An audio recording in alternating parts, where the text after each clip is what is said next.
Hola and bon dia, my hungry amigos. Welcome back to Algarve Appetite. I'm Portuguese Jimmy, and regular viewers of the channel will know that we are everything to do with the culinary experience here in the Algarve region of Portugal. So whether it's growing it, eating it, or cooking it, Algarve Appetite should be your first stop.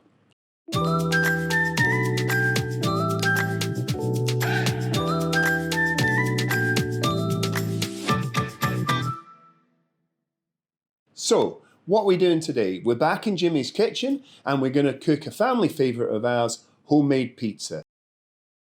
Just a wee note, this video has been edited and re-uploaded to include both the recipe and the estimated cost per pizza. Stay tuned to the end to find out how much each pizza costs, and thanks again. Now you'll be amazed how easy this is to do. The recipe I'm going to follow today is going to provide us with 3 kind of medium-sized pizzas, 12 inches or 30 centimetres. These trays you can get in any supermarket for a couple of pounds, a couple of euros. I've had them for years. So something else I should point out is often when we do this recipe, I do double or even triple the amount, and then we make up the pizzas, wrap them in tin foil and freeze them. So we maybe have a couple that night and make another 5 or 6, keep them in the freezer, and then on a busy Friday night, you just pull it out, cook them from frozen, and they're still much, much better than store-bought pizzas, and for a fraction of the cost. Anytime you're making dough for bread or for pizzas, I really recommend a digital scale like this. So, let's get started. I'm going to auto-zero my scale here, and then we're just going to add the flour. As I say, I use a special flour for pizzas, T00, but you can quite easily use strong bread flour, and again in Portugal I think that's T65. So we're going to add our flour here until we get to 550. Gram or 2 here and there won't matter. There we go, we're close enough. Okay, so we have our flour. The next thing we need is water. So the water we need, 320 millilitres, and I should point out, as long as you're roughly at sea level, milliliter of water weighs 1 gram, so you can simply weigh it out. And we're looking for 320. There we go. You can just put the water and combine the water and flour, but I find the best thing to do is to put the water in the microwave just for a couple of seconds, maybe about 30 seconds. It will help to activate the yeast. So now, if you do this method, it's very important that you don't heat the water above 40 degrees centigrade, because that's actually the temperature that the yeast will die. And let's just check that. I'll give it a little stir, and let's see the temperature. Okay, so we're about 35 degrees, so just lukewarm, which is good. So again, I'm using just a regular packet yeast. This is available from Aldi's, and I put this into my warm water. I can't find my whisk, so I'm just going to use a fork. Just give that a little stir. Now, I'm going to use my trusty stand mixer, and of course you can mix this by hand if you want, just kneading the dough. So let's add first of all, now this is a little trick if you are using a stand mixer. I find always add the water first, or the water and yeast mixture. The reason being, if you put the flour in first, what you find is it doesn't really mix up into a dough and you have to keep turning it over. So water, then flour. Okay, get all that in there. The only other ingredients now is sugar and salt. This is also a good investment, is these little measuring spoons. So we need teaspoons. Here's my teaspoon measure, and it's simply just a teaspoon of salt and a teaspoon of sugar. So let's do a salt first. So a level teaspoon of sugar, a little bit of pepper to taste. Okay, and And finally, a dash of olive oil, probably about a tablespoon is fine. We'll keep that there because we'll need the olive oil later for greasing our pizza trays. The finger, what they call the finger attachment for the stand mixer, that just clips on like that. Put that guy down, and this one has 6 settings. I find setting number 2 is best for kneading dough. Now again, this guy has a little timer on the side here. If I turn that around, you should be able to see it. So that's quite useful. We're going to knead that for about 10 minutes. And it goes to a nice, thick, dense dough. So let's leave that to do its magic, and we'll be back in 10 minutes.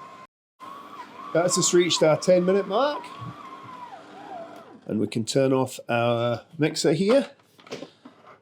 And as you should be able to see on the camera, that we've got a nice thick dough. There's nothing stuck to the sides here.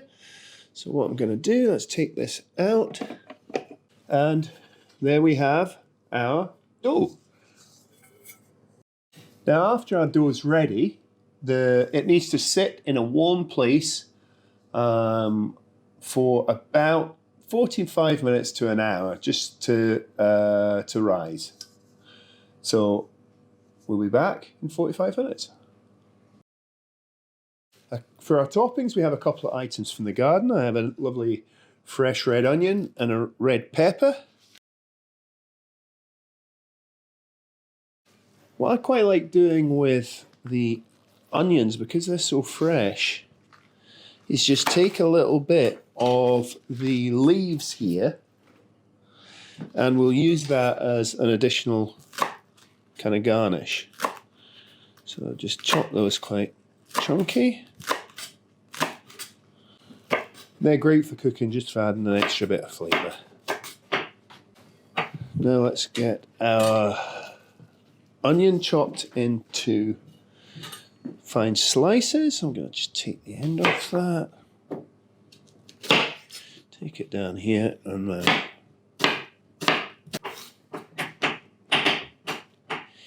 do the same with the pepper here. So again, let's try and keep these thinly sliced. And I also have here a bowl of mozzarella, obviously very important. What we're going to do now is take our dough and separate it roughly into 3 pieces. In fact, first of all, what we're going to do is we're going to weigh it. And from memory, I think this is about 900 grams. Yes. So we're just a shade under 900 grams. So what we're looking to do, as I say, depending on how you like your pizza, this will give a relatively thin crust, or it'll give 3 relatively thin crust pizzas. If you prefer your pizzas a little thicker, just prepare them into 2. Simple as that. So what I'm looking at is, if I take my dough here, and let's try, and it's always a little game if I can get this right. So we're looking for 3 bowls of dough, each about 300 grams. $2.99, $2.87. So we'll need to take a little off this. And yeah, this one's $2.24. So we now have our 3 pizza balls. And just before we start, let's get just a dusting of flour on here. Yeah, just roll this out into a rough ball, like so. So yeah, pat it down with your hand like this till it's get a bit of flour on both sides. Just keep turning it over to try and get it as uniformed and as round as possible. I think we're close enough with that. The next step, again, is important, and we need a little pastry brush for this. And what we're gonna do now is just lightly grease the bottom of the tray here. So I have some olive oil, Remember, and get into the edges because that it can stick there. And obviously the whole purpose of this is to make sure that our pizza doesn't stick to the bottom of our tray. So here we have our dough. Let's just see how it fits. It's not too bad. Not too bad. But again, you just work it out into the corners there. Got something there.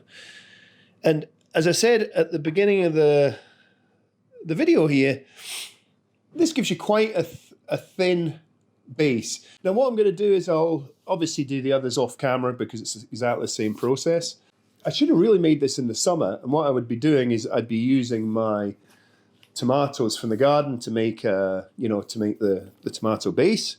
But because we're still in spring and the tomatoes aren't fruiting yet, we're going to resort to a tin, or a bottle in this case. So something else that I sometimes do is I will boil or I'll have a pan on the hob here.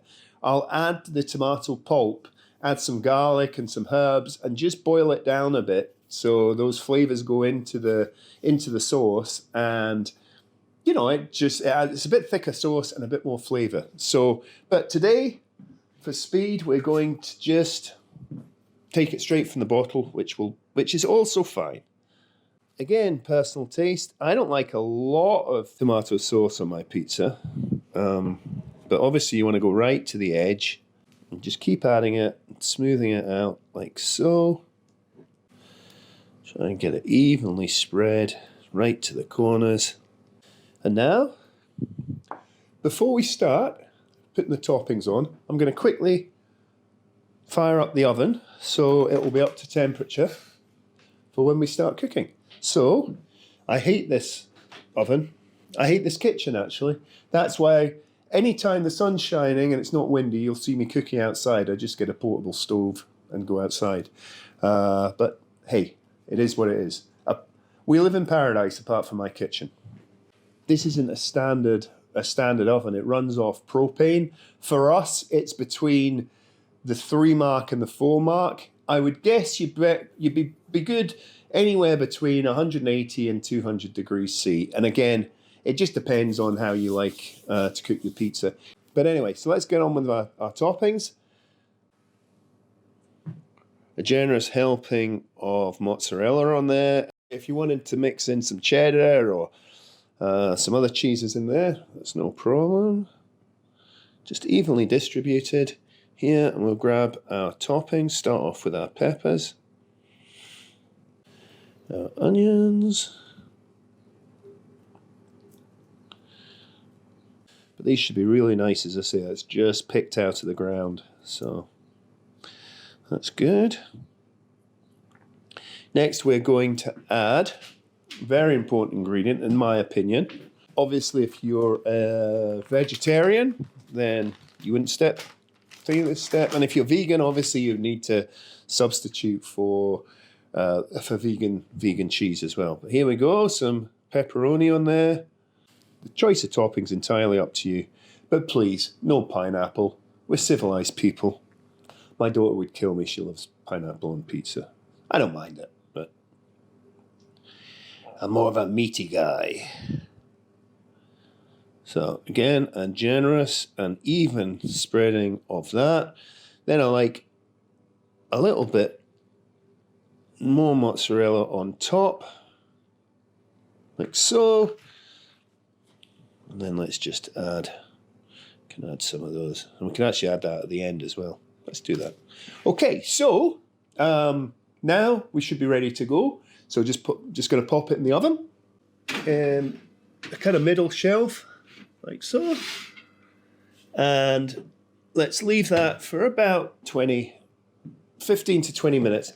Again, it really depends on your oven, as I say. This is not a good oven. So let's come back when that's ready to come out of the oven.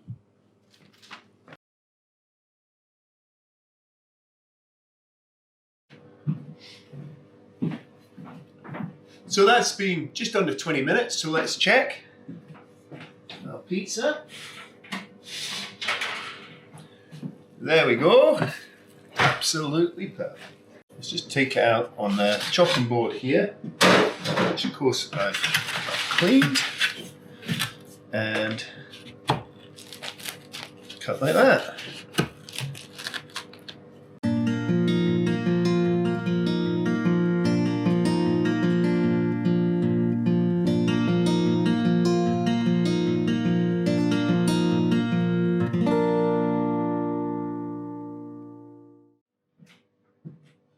All I need now is some customers.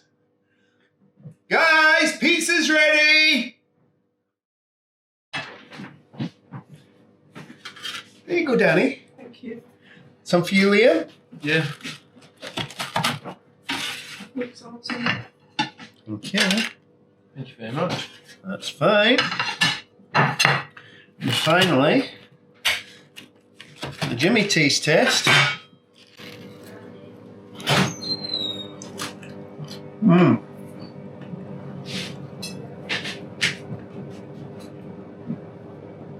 Really nice. Delicious. As I say, dead cheap to make, dead easy to make. And bear in mind, you can always wrap them in tin foil in the trays. So if you're going to freeze them, you do exactly the same preparation as I did before. Roll out your pizza, grease the tray before you put the dough in, put the toppings on, then finally wrap it in cling film, put it in the freezer, and it will be good for months. Cook it from frozen. Sometimes we find that when it's still frozen, it's best to pop it out and put a fresh coating of oil on the tray just to make sure it doesn't stick.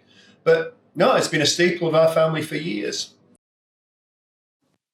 And as promised at the start, I'm going to include the recipe down below in the comments section and also go over the approximate costs of producing this batch, which makes 3 12-inch pizzas. The information is on screen here, and I should point out that I buy a lot of things in bulk. So for example, the flour is a 10 kilo bag, which works out much cheaper. The toppings obviously contribute most of the cost. And again, I've highlighted some here in yellow because these are the ones that I can replace with items from my garden. At the moment, because we're off season, I have to buy the tomato pulp. Therefore, the cost of making this today was €3.11. However, when I can get the pulp from the garden or get the tomatoes from the garden and make my own pulp, that cost will drop down to under €2.60. So okay guys, that wraps up today's recipe. Thank you for watching. As always, I've been Portuguese Jimmy, and thank you for watching. Like, comment, subscribe, and I'll see you in the next episode. I don't know if it'll be at a restaurant, if it'll be in my garden, or if we'll be back in the kitchen. But anyway, thanks for watching. Adios, amigos.